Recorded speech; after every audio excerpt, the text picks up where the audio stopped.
요한이 잡힌 후 예수께서 갈릴리에 오셔서 하나님의 복음을 전파하여 이르시되 때가 찼고 하나님의 나라가 가까이 왔으니 회개하고 복음을 믿으라 하시더라. 아멘.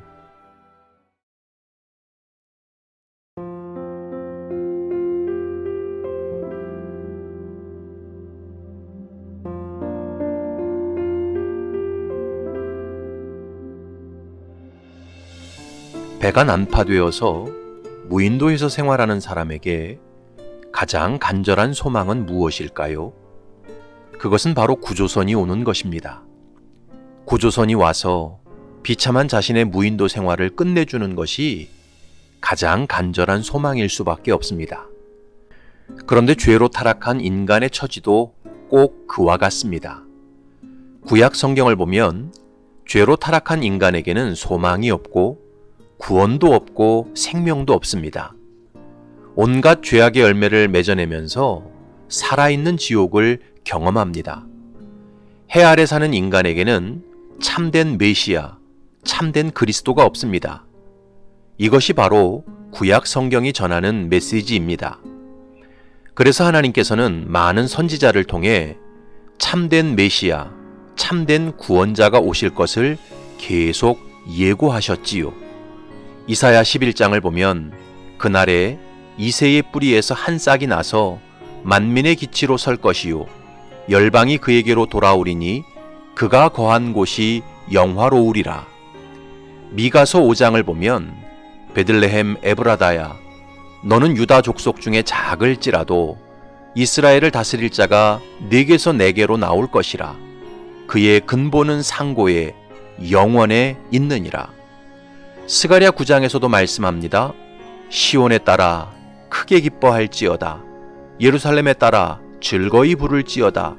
보라, 내 왕이 내게 임하시나니 그는 공의로우시며 구원을 베푸시며 겸손하여서 나귀를 타시나니 나귀의 작은 것 곧 나귀 새끼니라. 이런 약속의 말씀처럼 때가 찬 시간 예수 그리스도께서 이 땅에 오셔서 하나님의 나라가 시작되었습니다. 이것은 마치 무인도에 사는 사람에게 구조선이 나타난 것과 같습니다. 저 수평선에서 구조선이 다가오는 것과 같습니다. 이것은 무인도에 사는 사람에게 가장 큰 기쁨의 소식이지요. 그런데 예수님께서도 갈릴리에 오셔서 죄인들에게 하나님의 복음을 전파하셨습니다. 15절을 보면 이르시되 때가 찼고 하나님의 나라가 가까이 왔으니 회개하고 복음을 믿으라 하시더라. 때가 찬 시간에 예수님께서 이 땅에 오신 사건은 죄인에게 가장 큰 기쁨의 소식입니다. 세상 그 무엇과도 바꿀 수 없는 최고의 보물과도 같은 사건이지요. 따라서 하나님의 복음을 들은 사람이 선택할 수 있는 길은 딱 한 가지밖에 없습니다. 그것은 바로 회개하고 복음을 믿는 것입니다. 지금까지 내가 주인 노릇하며 살던 삶의 방식을 버리고 예수님을 절대적으로 믿고 신뢰하는 것입니다. 여러분, 무인도에 사는 사람에게 구조선이 나타나 구조대가 와서 그 사람을 건지려고 할 때 무인도에 사는 사람은 어떤 선택을 해야 할까요? 계속 무인도에 남아 오두막을 수리하고 작사를 갈고 동굴 저장고에 열매를 모아야 할까요? 지금 구조대가 와서 당신이 살던 본향으로 가자고 하는데 계속 무인도의 생활과 세간을 염려해야 할까요? 말도 안 되는 소리입니다. 구조선이 나타나 구조대가 왔으면 뒤도 돌아보지 말고 무인도 생활을 청산해야 합니다. 그 어떤 미련도 갖지 말고 기쁘게 구조선에 올라타야 합니다. 마찬가지로 죄인에게 하나님의 복음이 다가왔을 때는 전적으로 회개하고 복음을 믿어야 합니다.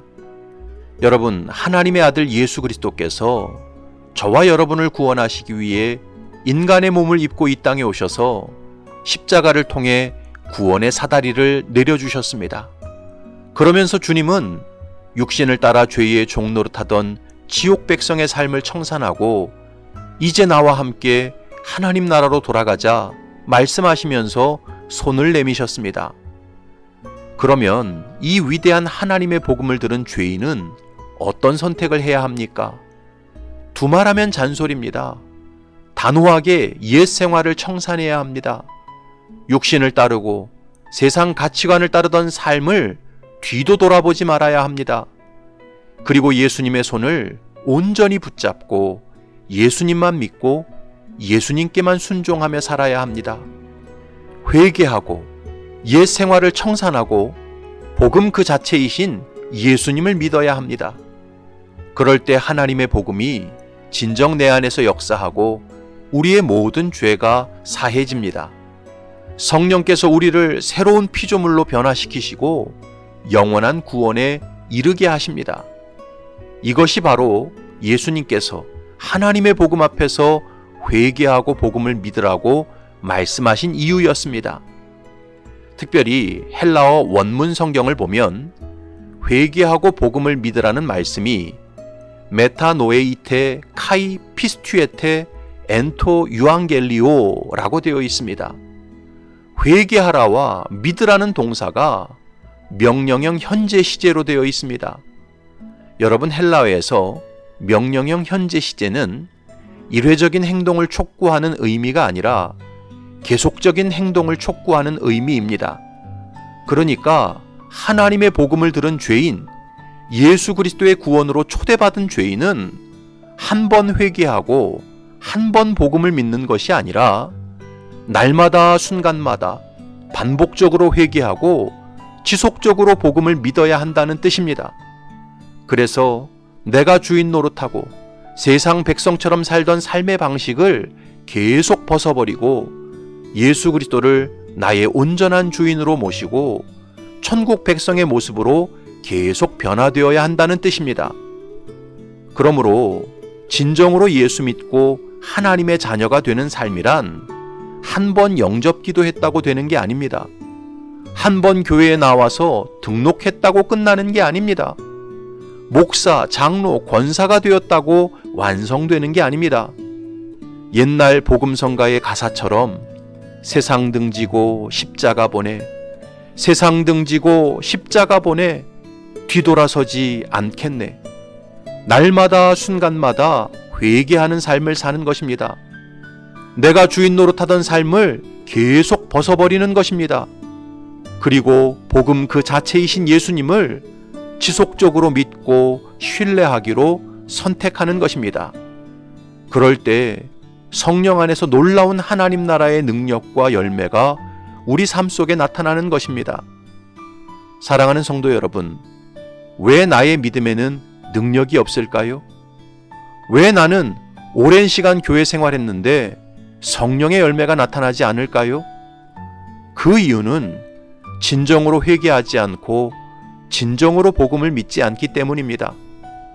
참된 구원자로 오신 예수 그리스도께서 내게 구원의 손길을 뻗어주셨지만 나는 여전히 세상 염려와 생활에 매몰되어 세상을 등지지 않고 세상과 짝하며 살기 때문입니다.